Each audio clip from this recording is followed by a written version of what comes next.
اے بھائی حضرت مقدم الملک مقدم جہاں شاہ شرف الدین یحییٰ منیری رحمۃ اللہ علیہ، عنوان طاعت قطعاً کرے یا حکماً۔ عنوان نمبر 2، طاعت قطعاً کرے یا حکماً۔ اے بھائی، حضرت عثمان غنی رضی اللہ عنہ کی خاطر مبارک میں آیا کہ جو کچھ ان کی ملک میں ہے وہ صدقہ کر دیں، مگر انہوں نے ایسا نہیں کیا۔ کیوں ایسا نہیں کیا اور کیوں یہ نہیں کہا کہ یہ تو طاعت ہے، اس میں اجازت کی ضرورت ہی کیا ہے؟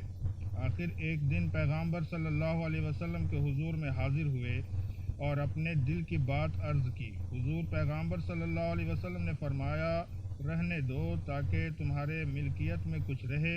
اس کی مثالیں اس جماعت کی کتابوں میں بہت ہیں اور یہ باریک نکتے ظاہر بینوں کی نظروں سے بہت دور ہیں۔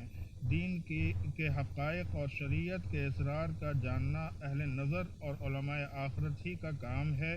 ان لوگوں کا ذوق، ان کی فہم ہی کچھ اور ہے۔ اسی لیے اس جماعت صوفیہ کے لوگ کہتے ہیں کہ مرید سے جہاں تک ممکن ہو سکے وہ جو کچھ بھی کرے پیر کی فرمان کے موافق کرے، یہاں تک کہ رمضان کا روزہ، 5 وقت کی نمازیں کیوں نہ ہوں، کیونکہ اس کو اس کا علم نہیں ہے کہ وہ دین کے اسرار، شریعت کے حقائق جان سکے، اس لیے کہ شرع میں کوئی وقت ایسا آتا ہے جب واجب حرام ہو جاتا ہے اور کسی وقت ایسا ہوتا ہے کہ حرام واجب ہو جاتا ہے۔ کیا یہ نہیں دیکھتے کہ مردار حرام ہے؟ کبھی ایسا وقت آتا ہے کہ اس کا کھانا واجب ہو جاتا ہے، اور ماہ رمضان کا روزہ جو فرض ہے، ایسا وقت آتا ہے کہ اس فرض روزہ کا رکھنا حرام ہو جاتا ہے۔ اگر یقین کے ساتھ یہ جان لے، یعنی گمان غالب ہو کہ روزہ رکھنے اور دوا نہ کھانے سے ہلاک ہو جائے گا، تو اسے کچھ کھا لینا واجب ہو جاتا ہے اور روزہ رکھنا حرام ہو جاتا ہے۔ اسی طرح شرع میں شراب پینا حرام ہے۔ اگر کسی کو کوئی ایسی بیماری ہو جائے جس پر طبیبوں کا بالاتفاق فیصلہ ہو کہ اس مرض کی دوا شراب ہی ہے، اگر شراب نہ پیے گا تو مر جائے گا، ایسی صورت میں شراب پینا قطعاً واجب ہو جاتا ہے، اور تمام علماء کا اس پر اجماع ہے کہ اگر شراب نہ پیے اور مر جائے تو وہ گنہگار مرا۔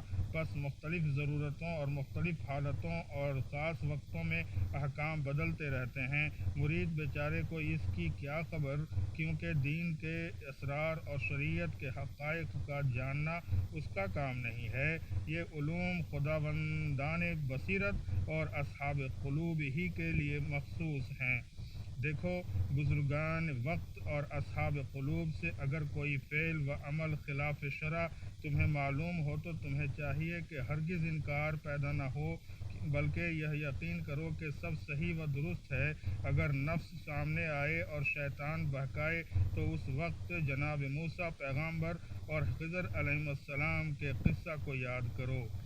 عجیب معاملہ ہے، ایک وہ ہیں کہ سیر ہو کر کھاتے ہیں اور میٹھی نیند سوتے ہیں، کوئی وہ ہیں جو دن کو روزہ رکھتے اور رات کو شب بیداری کرتے ہیں، کوئی وہ ہیں کہ سبھوں کے ساتھ میل جول رکھتے ہیں، اور ایک وہ ہیں جو سب سے بھاگتے ہیں، ایک وہ ہیں کہ پھٹے پرانے گدڑی پہنتے ہیں اور ایک کا بہترین لباس ہوتا ہے، کوئی بالکل ساکت خاموش رہتے ہیں اور کوئی رات و دن گفتگو کیا کرتے، کوئی اپنے حال و احوال چھپاتے ہیں، کوئی ظاہر و آشکارا کرتے ہیں، ایک ایسے ہیں جو عوام کی خدمت کرتے ہیں، خواہ فاسق ہو یا صالح، سب کے ساتھ یکساں برتاؤ کرتے ہیں، اور ایک وہ ہیں کہ جو فاسق کے سلام کا جواب نہیں دیتے، ایک وہ ہیں جو لوگوں سے کوئی چیز طلب کر لیتے ہیں، اور دوسرے وہ ہیں جو طلب نہیں کرتے، بے طلب اگر مل جائے